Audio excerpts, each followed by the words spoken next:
열왕기상 8장 44, 45절입니다.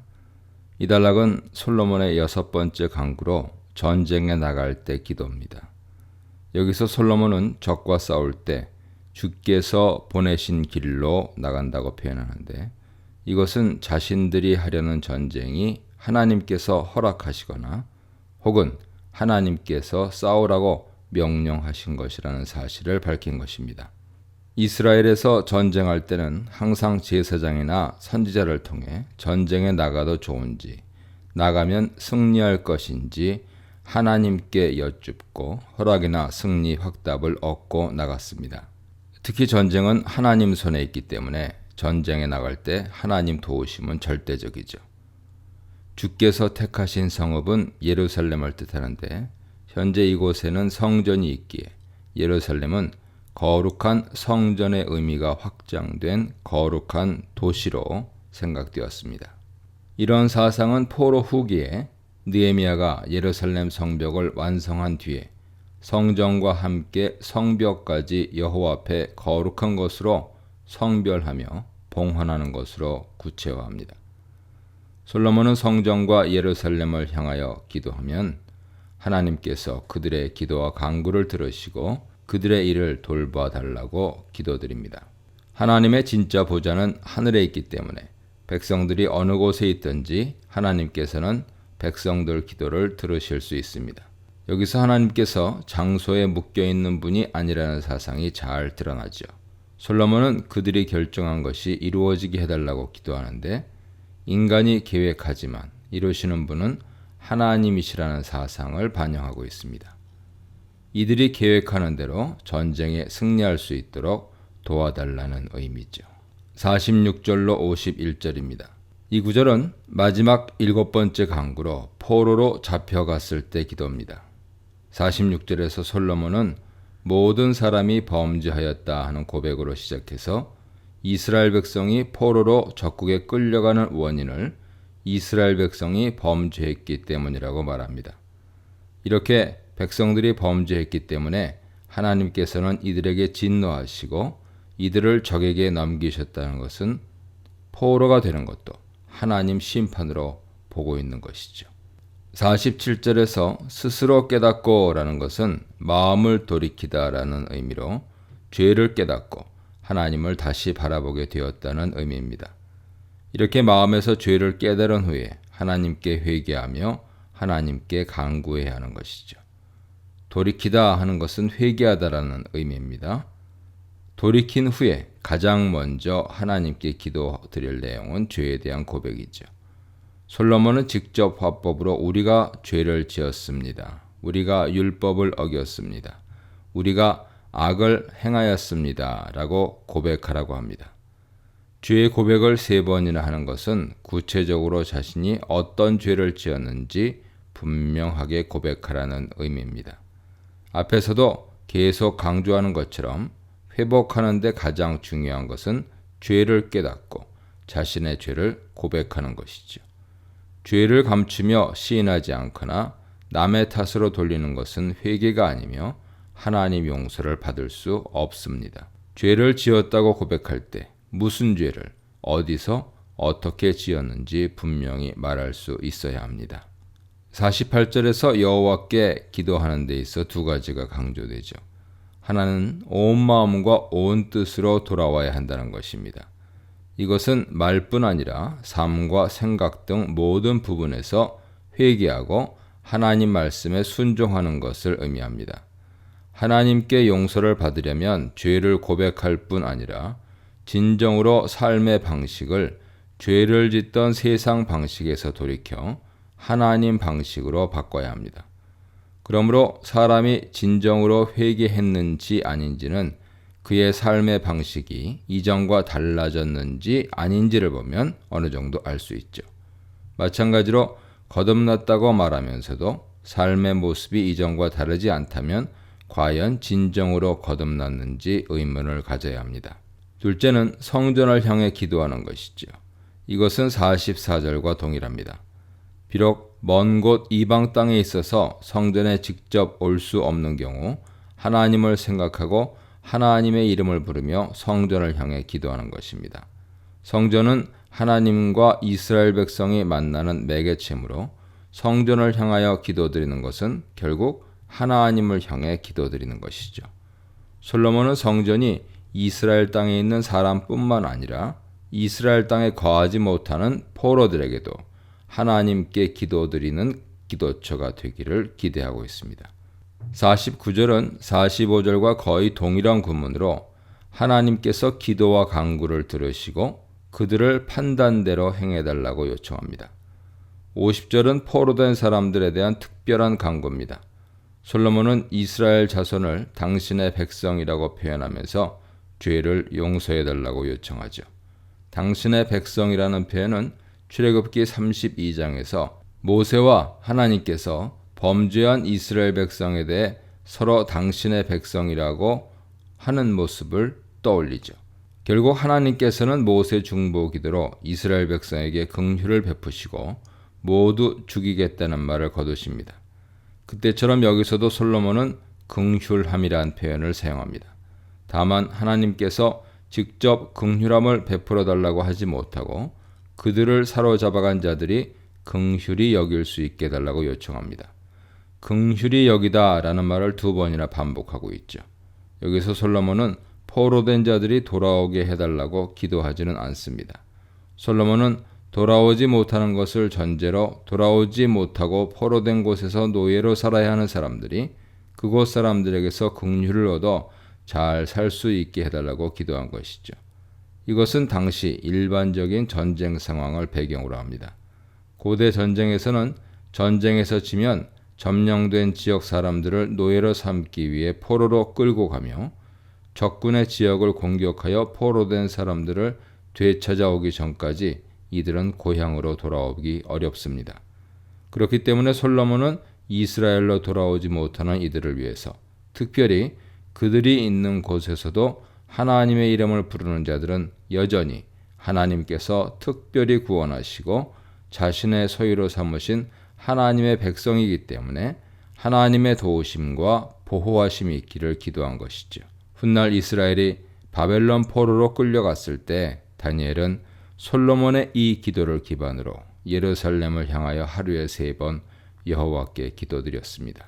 하나님께서는 그 기도에 응답하셔서 다니엘이 바벨론에서 긍휼함을 받게 하시고 그곳에서 총리가 되도록 은혜를 베푸셨습니다.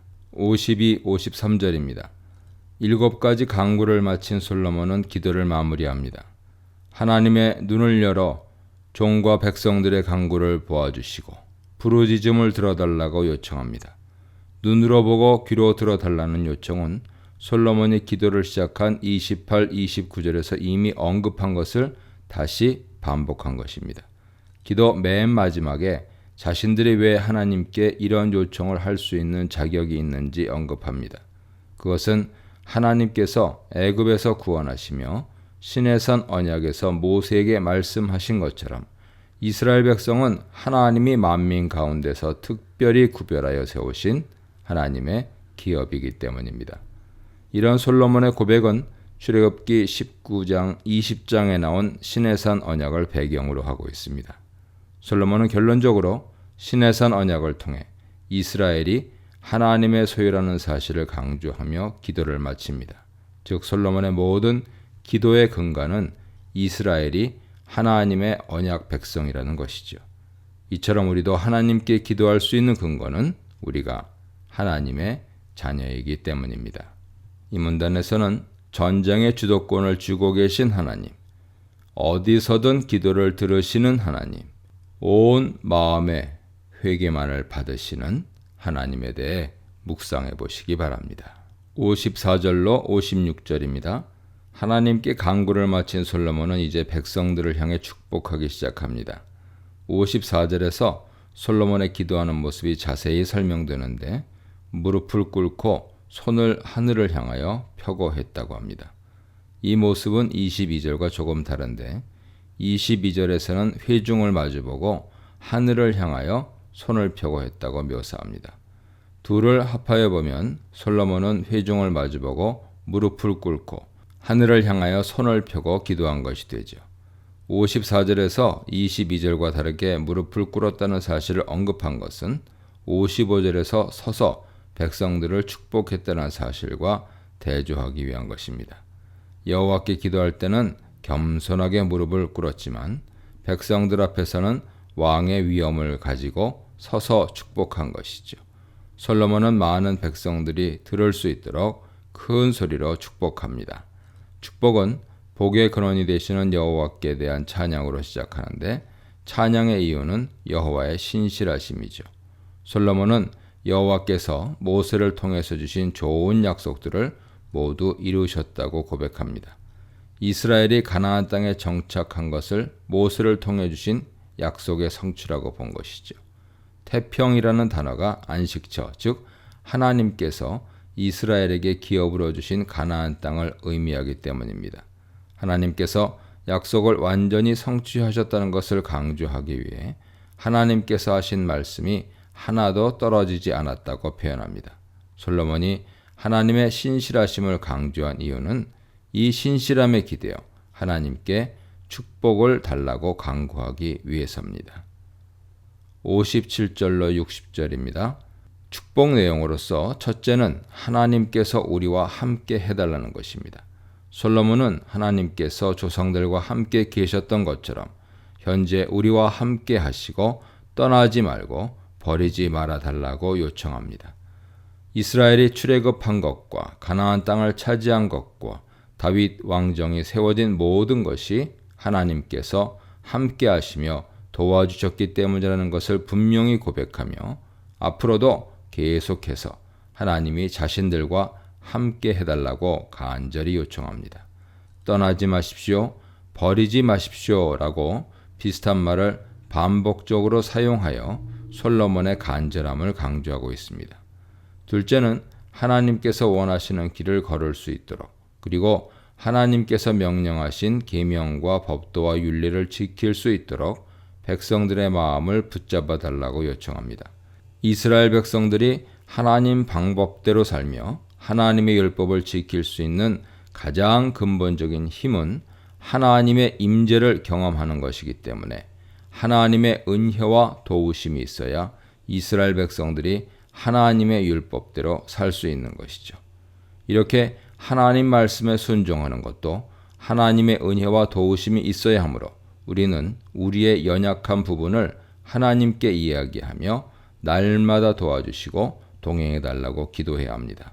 세 번째 축복은 자신이 하나님께 간구한 말들이 항상 하나님 가까이에 있기 원하는 것이죠. 가까이 있다는 것은 하나님께서 솔로몬의 말에 항상 귀 기울이시고 응답해 주시길 원한다는 의미입니다. 네 번째 축복은 날마다 일상 속에서 하나님의 정의가 실현되기를 기원하였는데 이것은 하나님께서 우리 삶의 소소한 영역까지도 다스리시고 보호해 주시길 바란 것입니다. 힘없는 백성의 경우 일상의 삶 속에서 부당한 일, 억울한 일, 불의한 일을 겪을 가능성이 돈 있고 권력이 있는 사람보다 훨씬 많습니다. 이럴 때 하나님께서 힘없는 백성들의 편에 서서 일상의 삶 속에서 그들이 정당한 대우를 받고 정의로운 판결이 내려지며 억울한 일을 당하지 않도록 도와달라는 것이죠. 하나님은 약자의 후원자시며 정의의 수호자이시기 때문입니다.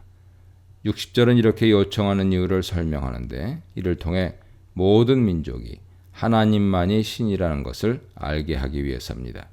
솔로몬의 축복에는 솔로몬이 꿈꾸는 하나님 나라 모습이 그려져 있습니다. 그 나라는 하나님께서 자신의 백성과 늘 함께 하시고 백성들은 하나님 말씀을 따라 살고 율법을 지키며 살아갑니다. 그리고 백성들이 억울하고 힘든 일이 있어 하나님께 기도하면 하나님은 그 사람의 행동을 따라 선악간에 정의로운 판결을 내려주시는 나라입니다. 즉 하나님의 보호와 인도와 정의가 있는 나라이며 우리도 현재 이 땅에서 하나님을 믿는 성도들로 인해 하나님의 나라가 이루어지길 꿈꾸며 살 수 있는 역사가 되는 것이죠. 61절입니다. 하나님께 대한 기원과 축복을 마친 솔로몬은 백성들에게 한 가지 당부를 합니다. 그것은 백성들의 마음이 온전하게 하나님과 하나가 되어 하나님의 법도를 따르고 계명을 지켜야 한다는 것이죠. 여기서 하나님의 율법을 지키는 것과 하나님과 한 마음이 되는 것은 분리되지 않습니다. 하나님과 함께하는 것은 하나님의 율법을 지키고 계명을 따라 살아가는 것입니다.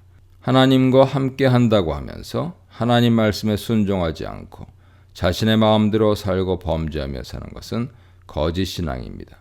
하나님의 언약 백성으로 사는 것에는 분명히 하나님의 계명과 말씀을 따라 살겠다는 서약도 같이 들어가는 것이죠.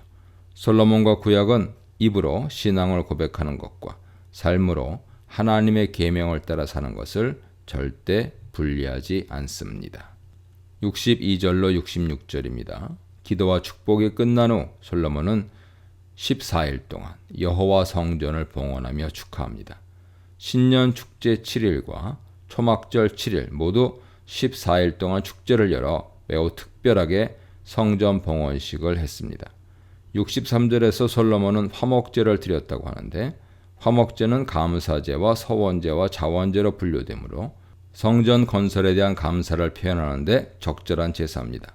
또한 화목제는 잡은 짐승의 내장과 지방은 하나님께 태워드리고 짐승의 앞다리와 가슴살은 제사장 몫으로 드리고 나머지는 제사를 드린 사람이 이웃들과 나누어 먹는 제사입니다.